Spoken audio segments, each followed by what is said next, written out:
action because it's dangerous. Yeah. And so we got the screen between us, so it feels it was a good model of like, not every time you have a heated conversation with somebody, you're going to be able to do the, tell me about the house you grew up in, right? Like if you get into a heated discussion, even at like a family get together, right? It could blow up quickly. And I think the dynamic between Jordan Peterson and Destiny was actually a good model for how to handle that kind of situation. Yeah. So, but thank you so much, Paul. Thank you, Christian. Hey, Chris, how are you? Oh, I don't hear you. I still don't hear you. Oh, no. All this time waiting, and it isn't working. How about now? Oh, I hear you now. I almost had to reach and play some branding. Yeah, I see you down there smiling, Grizz. You little colonizer, you. You know, right. I know what you're about there, Mr. Grizz. But I'm in charge right now. There you go, Chris. Hi, nice to meet you. Nice to meet you. I'm jazzed to be on the show, as the guy said on Galaxy Quest. I've seen your comments for a while, so. My question is, do you have some hope in the future generations? You know, old guys, it's like, oh, those kids, you know. But it reminds me of the book of Jonah and his outrage that God wasn't going to judge these people. Yeah. You know, like they should be. They should be judged, and he's not doing his job. We're in a time where, like the social justice thing, you know, does that give you some hope that at least they have a vision of justice and how things should be? To me, it gives me some hope, but also I'm kind of discouraged by the people who should be believing that it's going to be taken care of, but they don't act like it's going to be taken care of. Amen. So what's your point on that? Amen. No, I think Christians, of all the religions that I know, and what do I know? But I think Christians, more than anyone else, should be optimistic about the future. By virtue of, that doesn't mean I'm a post-millennialist. It means that Christians know how the story ends, that it ends in a good way. And there are catastrophes along the way. But no, I look at the younger generation and I see tons of things that they know and embody. They'll have their challenges just like we have ours. But I do not despair. I do not despair. So that's my answer. All right. Thanks. Thanks, Chris. Oh, look at this. Someone we've not heard a lot from. Shane, how are you? This is Jesus' secret weapon. Oh, my. No. I was actually, I became a catechumen since we last talked. Oh, wonderful. Congratulations. Thank you. I was thinking, because when you were talking to all those other people, I was like, instead of like talking, should I just send you like this little postcard of notes? It's just a million like scribbly deals. But so I think like one of the main things I was trying to. Well, what's your question? Because this show is about questions. Yeah. Okay. So I guess my question is, in looking for like a sense of wholeness in the church, because first question. Okay. So does the totality of the story actually happen wherein there's an actual guy who is the Antichrist who is absolutely done? He's done.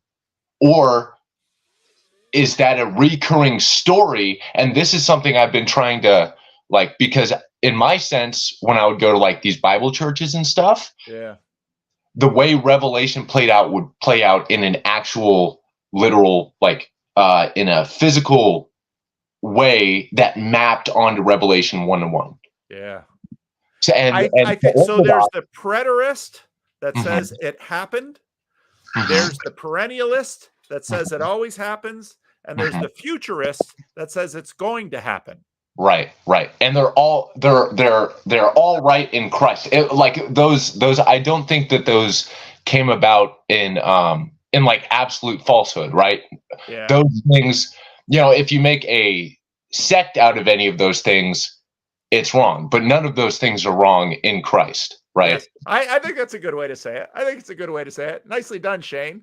Yeah. You got another question, or shall we? Because I gotta keep moving. I still got. I got one. You got some celebrities behind you now. We'll see how long Grim and Chad wait. They're used to getting access right away. So go ahead. All right. So I guess the other thing would be, and then there's teachings outside of the church. So Jung had a quaternity where he thought that wholeness had to do with, so there's the Trinity, which my patron saint defended, but then there's also this weird, the quaternity, which puts Satan somewhere in the story, and he's not necessarily a bad guy. Like he's all the things that,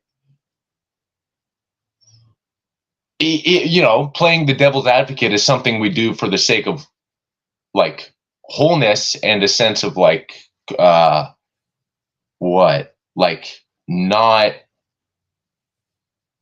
we play the devil's advocate because we don't want anybody to be that or something like that. Yeah. Or I don't know anything about Jung really. So when people ask me Jung questions, I really can't answer because I've read some of Jung. I started with his biography because, of course, my personal approach to things. But some of his other work, it's really tough sledding. So yeah, my father has all the guys I talk about that aren't saints. He's like, stop reading them. Yeah. there's plenty of church fathers. Great to see you, Shane. Yes. All right. And there he is. I was worried you might not be here. So good. How are you? No, I'm here. I just I'm at work and I've been running around. Okay. I was in the car before. Well, your time has come. What's your question? So tiny bit of context, but my best friend and I both he was as you could say, a believer raised in church throughout his whole life.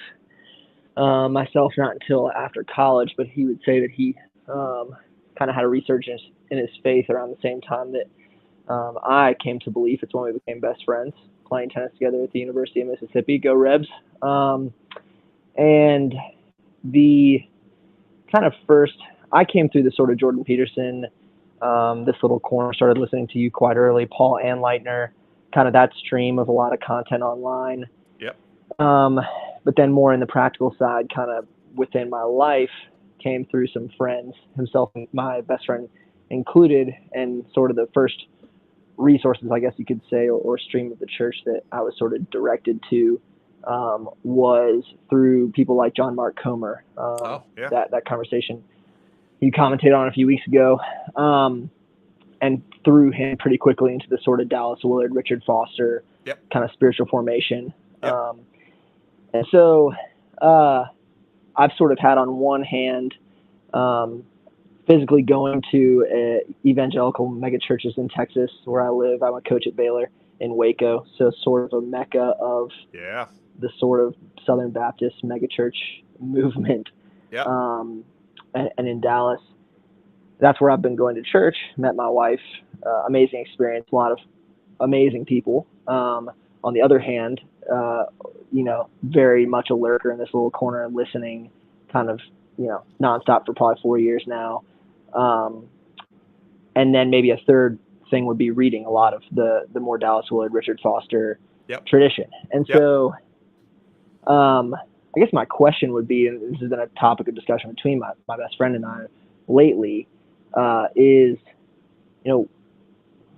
where or some thoughts from you on the sort of gap, I guess, what he and I have been talking about, have identified of older men, specifically men within the church, and sort of relationships between older men who are not pastors or priests necessarily, and younger men, not necessarily their sons, within the church that are, from the Comer and Newhoff conversation, sort of that discussion of stages 4, 5, and 6. Yeah. And the necessity for these close long-term relationships. Yeah. And so I'm sort of poking around the question, but do you see that as a pretty big gap? And what do you see as I mean, maybe, I don't know, potential solution is sort of a big thing to ask for, but, you know, that's kind of all the inputs there. And we've just been talking a lot about that because we both felt that as a felt need in our life and a lack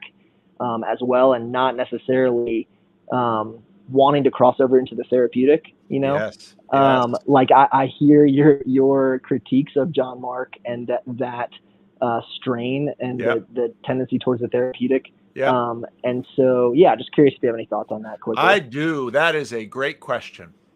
So part of what happened in the counterculture and the rise of the Jesus movement I think in a lot of ways, the breakdown of the American church began in the Jesus movement and the counterculture. Mm-hmm. And what you began having was churches that were segmented by generations, demographic generations. And so obviously the Jesus movement tended to be younger people. Now they're boomers now, but they were younger people coming in. Mm-hmm. And after that, you had waves of church planting. So the Jesus people seeds the seeker movement, and Pasadena, the church growth movement, which had an ideology of birds of a feather flock together. Mm-hmm. And so you had the Mm-hmm. the Jesus movement, you had the born again movement, the rise of the evangelicals, you had the seeker movement, and that all sort of starts to come undone with the boomers. And behind the boomers, you have the X's Mm-hmm.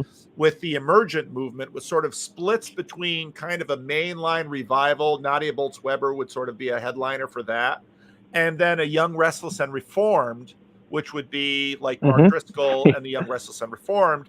And then you have the And John all the Mark churches where I'm Comer at. Yeah. that are sort of in between, because, you know, people don't think about Rob Bell, Mark Driscoll, Nadia Bolz-Weber. They're all in the same generational cohort. And John Mark Comer, they're all in the same generational cohort. And so then you get this wave again of every time we planted churches in Sacramento, it was always young people, young families.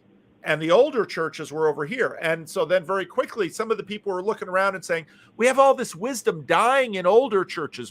Younger women were looking for older women to mentor them. Younger men were looking for older men to mentor them. And actually, when we got the Jordan Peterson, then estuary movement going, one of the things that we got from a lot of the young guys who started coming to it were, I'm here because I want to find older men to listen to that are not clergy. Mm-hmm. And I think I've never heard this point made before, but I think actually one of the key elements that have made the Young, Restless, and Reformed movement go, especially in a church like the PCA or in the Acts 29 networks, was that Presbyterian form of government had lifelong eldership only for men. And so what that produced in a lot of PCA churches were older men who were mature in the faith, then discipling younger men. Yeah.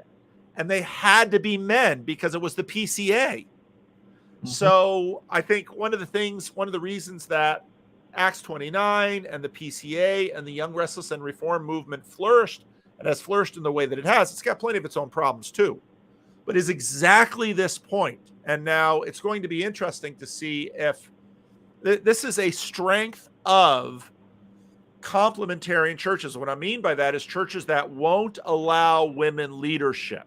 Yeah. Because what then it tends to happen is that because women are sort of barred this entrance into the institution, they sort of set up the dual tracks. And so, and this is what I saw in churches and other cultures, in Korean churches and Hispanic churches, where generally speaking, they wouldn't go complementarian, is that you'd more often have older men mentoring younger men and older women mentoring younger women. Now, how this is going to play out in American Orthodoxy will be interesting to watch. But that is, I think, an element of conservatism and what's going to be happening there. So does that answer your question at all? Yeah. I think that provides a ton of context, and it rings true in the sense of a lot of the churches I've been around, both as a member and then just friends. I was in Dallas for years, and so you have a mix of the Matt Chandlers as well as a bunch of other Acts 29 churches with Yep. more Baptist churches. Yep.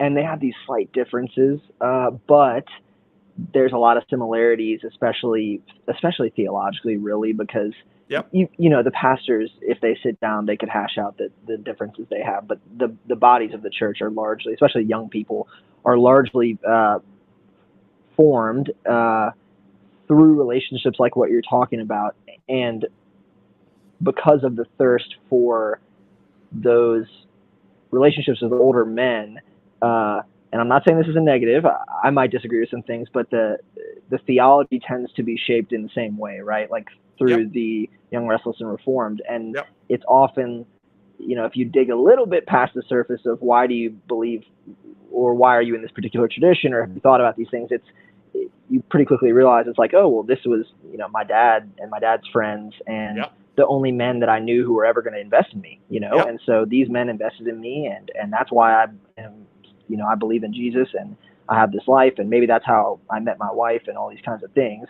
Yep. At these churches. And so, you know, it's a communal thing, like you talk about all the time. Yep. It just, for my friend and I, it puts you in a little bit of a strange situation if you are, you know, fully committed to the church, but not necessarily fully committed to all of the axioms and the propositions, and that can get a little bit in the way of that more sort of discipleship relationship that you're talking about. Yep. Yep. Past the first couple stages. So anyways, great question. I appreciate it. Great question. Thanks for jumping on. Good to see Thanks, you. Paul. Yeah. All right. Take care. Bye. Are we going to get to talk about Dune? You know, that wasn't what I was planning to talk about. Oh, okay. Well, we don't have to talk about Dune. Sometime maybe you and I should have a conversation about Dune, because I just finished the first book, and I started the second, and I had thoughts.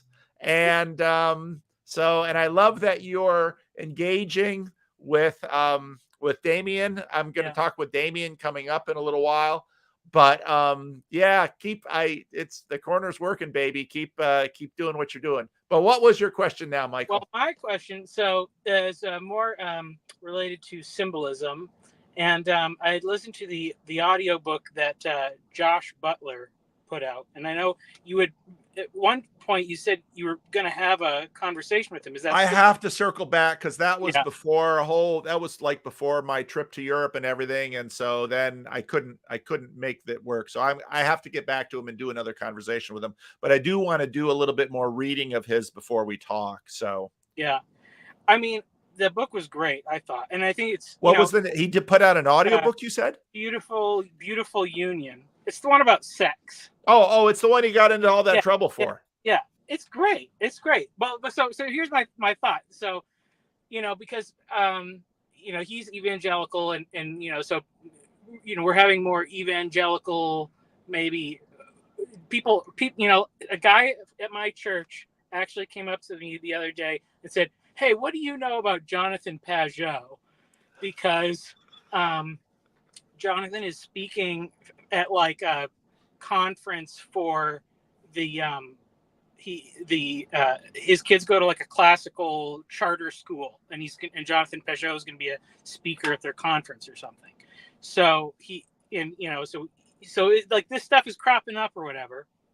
But you know, I've noticed, and what, you know, that book is kind of talk about, like in our culture, like there's a couple symbols that paganism loves. Like let's see, like if you can see, I don't know if you see it somewhere back there. I love it. We have a question with a visual aid. Yeah, well, I'm at a job site, and you know, there's those like there's these portable toilets here, and if you go into those, there's a handful of symbols that will be displayed by bored people in there, and they're the same ones you find in Pompeii and all over ancient Greece and all this. They're archetypal.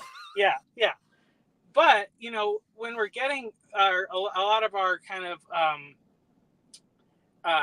newfound knowledge of symbolism through these Christian traditions where they've had monastic orders and celibate priesthoods, you know, these are people that spent all their time contemplating every symbol except for those ones.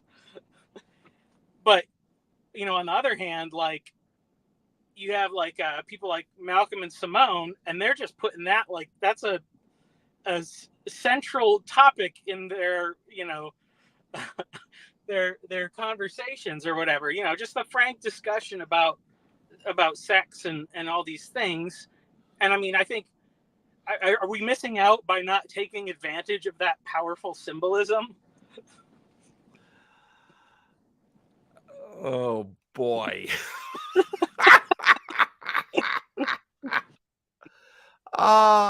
Attention. Attention is important. And whatever is true, whatever is just. I mean, think about what the Apostle Paul says in the book of Philippians. Focus on these things. So I would say, let's find symbols that edify rather than, yeah. So I don't know. It's an interesting question. Yeah, I mean, because I think there's certainly because in my hopeful take in opposition to Malcolm and Simone is I think that like the Jesus people kind of thing, the Jesus revolution, there's going to be at some point an influx of urban monoculture people to our churches, and they're not gonna have the we don't talk about these things that way like filters built in. So I don't know. I mean, how do we prepare for that? Like, his book is great because he diffuses a lot of the awkward. I liked his first book a lot, and so I haven't read his next book. I'll have to look at it before I talk to him. But yeah. I think the reaction. There was just recently an article in the New York Times by Ruth Graham, looking at like the conservative calendar with like hot conservative chicks with like guns and bikinis and stuff, and she's like, "What's this about?" So I think your question is a good one because stuff comes round, and it's good. It's good. Peterson's quoting of Jung that sometimes you have to look in low places. So that's a great question, Michael. All right, Michael. Well, you keep doing what you're doing, man, and keep talking the Dune stuff. I'm enjoying it. I think it's interesting stuff. So leave comments, Paul. If you're watching my stuff, I want to comment. So just to know you're there, All right, I'll leave a comment. Say it'll be like my bathroom graffiti. Should I figure out how to make emojis and put bathroom symbols in your comment section? Yeah, sure. I'll share them on Twitter. All right, Michael. Thanks a lot. Thank you. All right. Hey. Corner Citizen. Here he is. Hey, Pastor Paul. You don't use your real name anymore? You've gotten that big that, I mean, honestly, this is just a dodge. A side note, I have no idea where that came from. Are you putting that on? I had to represent. I mean, I know I get in trouble now and then because I represent and I don't do it in the right way. And then I get called on the carpet and pretty soon what's going to come is some sort of VNA disciplining. And maybe Grizzle, I'll get a cease and desist letter from who would send me from Lance saying he is now representing Grim Grizz, and I have to stop using Broken Clock Tower Discord branding and symbols because I haven't paid the licensing fee. He's gonna do the licensing grift. That's coming next. Wait, everyone's about to make money, Everyone's right. We're all gonna be. I don't know if it was on the Freddie and Paul show, but Ryan is sometimes on. Ryan is the guy who goes to the African Anglican Church, and they baptized him recently, but he always comes out in the middle of the service to eat our snacks after our church service and to be on the Freddie and Paul show. And last week he's like, "We're not getting paid for this."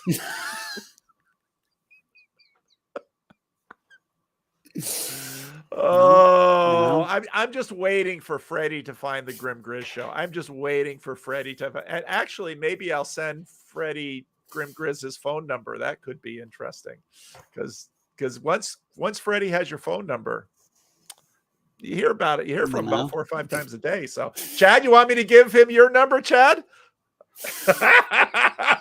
Chad's not sure. I'm sorry. Go ahead, Alan. What's your question? Yeah, and I'm still going by Alan. I just didn't want to channel with my name, whatever. I totally understand.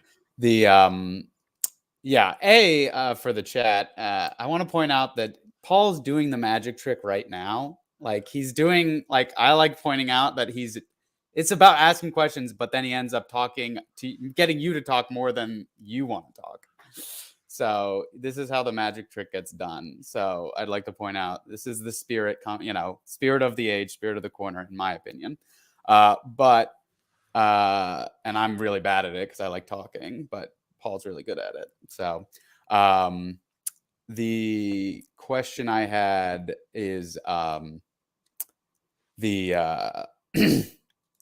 you've talked a decent amount about a YouTuber a relationship YouTuber, initials go by HM. I'd prefer not to use his. Yeah. And one thing that I keep thinking about every time I see his content is no one's talking about, he's talking about the agent and no one's talking about the arena. Is all he talks about is how to win the game. Wow. And no one talks about the game we're playing. And it's like, the reason he's popular is because he explains how to win the game. But we don't have to play the same game. You can make a new game. Or and the game's always changing anyway. So it's always going to be different. And you're always but it's like, as someone who goes to like a conservative church, yeah, girls think it's cool when you know how to, like, when you can quote the Bible and quote scripture. And that's not like, they're not pretending that, like, they actually do that because you're winning in the arena of, this particular arena. But if you go up to a girl on the street and you're like, hey, like, ever heard of John 3:16? Like, I mean, that one impresses. Hey, girls in the church arena that are really into it find male Christian competency hot. Yeah. Anybody who, I've had pictures of me and my wife, especially when we were young, anybody that saw the two of us together would say, wow, Paul sure married up. Well, again, in that church arena, Christian competency is hot. And so he and I are going to have a conversation coming up. It's on the calendar. So, which could be interesting because I don't know if he's going to show his face. I have no idea how that conversation is going to go, but I'm going to approach it. It's more difficult with people that they don't use their real name and they never show their face. And so then, by virtue of what we are doing in this little corner is both sort of the epitome of what YouTube could be and anti-YouTube, because it's anyway. So no, you're exactly right. And I've watched a lot of his content and I often come away thinking, yeah, he's a sharp guy. He's making good points, but there's way more to this story that doesn't get committed in his little 3 or 5 minute videos. So hopefully we'll get at that. And I know he's into integral theory because that comes through in his videos. So I don't know. Did you have a question in there? Oh yeah.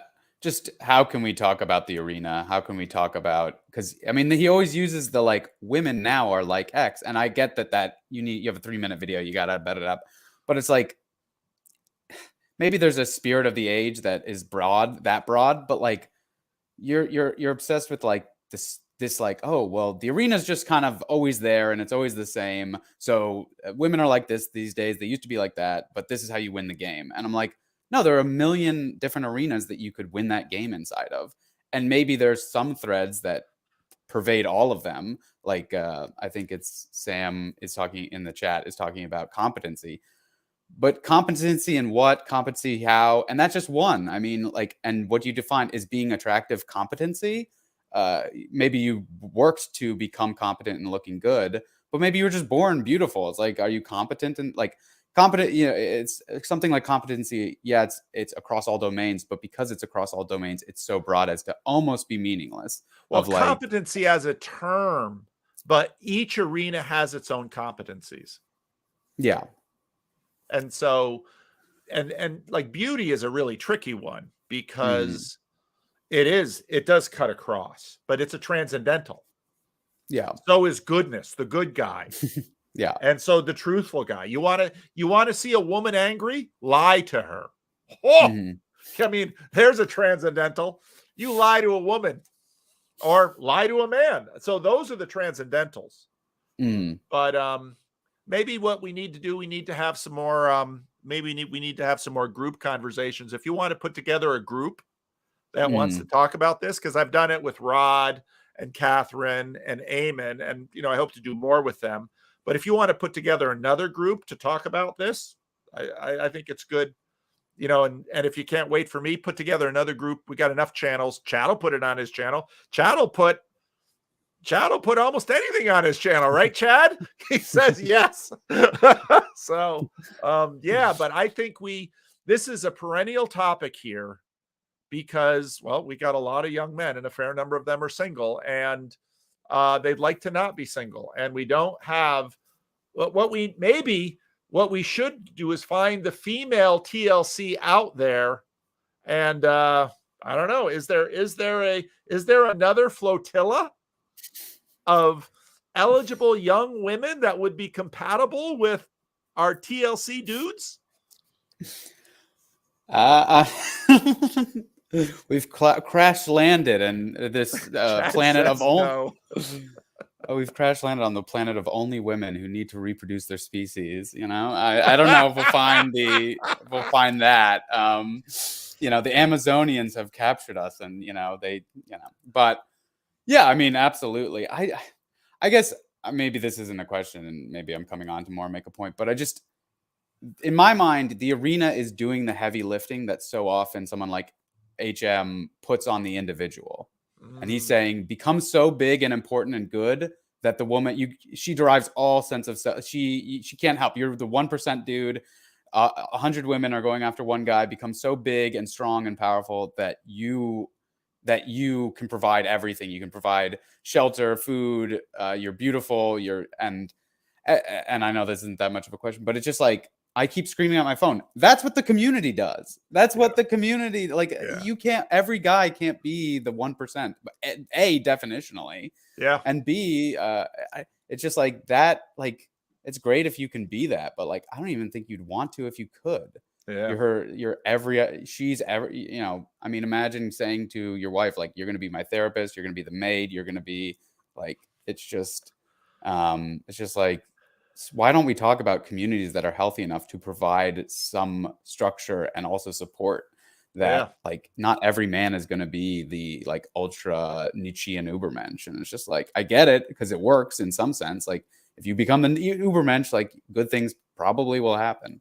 Yeah. But not everyone. So I don't know. That wasn't much of a question, but it just, I don't know. I'm just screaming at my phone. This is a way to get people interested in church, in community. It's not just oh, you'll feel good and it'll be so nice. It's no, it'll actually, the things you want are better served. Church can be a great place to meet women. Yeah. That was my strategy, but I was already in Christian school. So, all right. Great to see you, Alan. Thank you. Here he comes. We're saving some of the best for last here. I see the assassins. I just read something this morning, Grizz, and I was thinking of making a video about it, where this dude, he was like an Ubermensch, and assassins were coming for him. And so he knew that he was a great guy with a bow. So he shot the assassin with a bow, but the assassin was able to sort of stagger up there and stick him with a knife. And I thought, oh, this could be a good assassin story. That's anyway. They get close sometimes. Yeah. Just because they fail doesn't mean they don't get close. Well, I'm glad to see that they have failed up until this point. It's good to see you, Grizz. It's always good when I do. I'm gonna try and bring a saint with me. Let's see real quick.